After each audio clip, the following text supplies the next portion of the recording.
The machine we have behind us is a 1908 Goldbeer steam logging machine, and its purpose was to pull logs through the forest so that they would eventually be transported to the sawmill.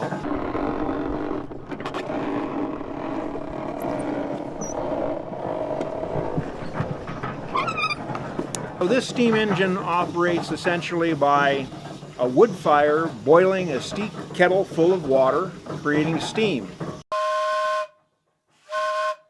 Pretty fascinating machine.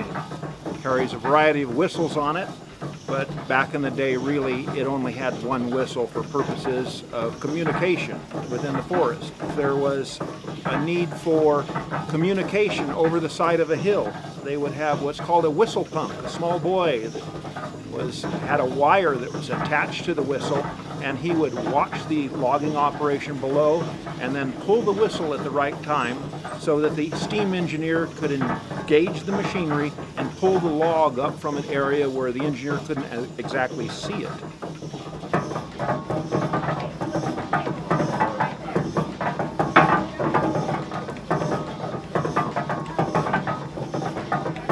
Doing is a demonstration of how this machine actually moved logs through the forest.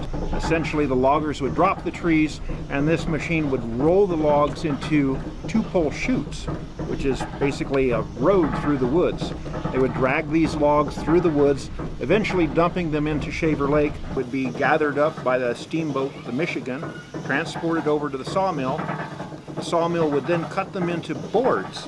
The boards would then be dried, and after a period of time, when they had sufficient buoyancy, they would kick them in flume. And then the flume was 42 miles long and would reach Clovis 6.5 hours later.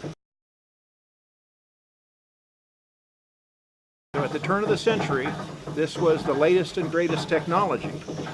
And so for 108 years old, it's a pretty fascinating machine.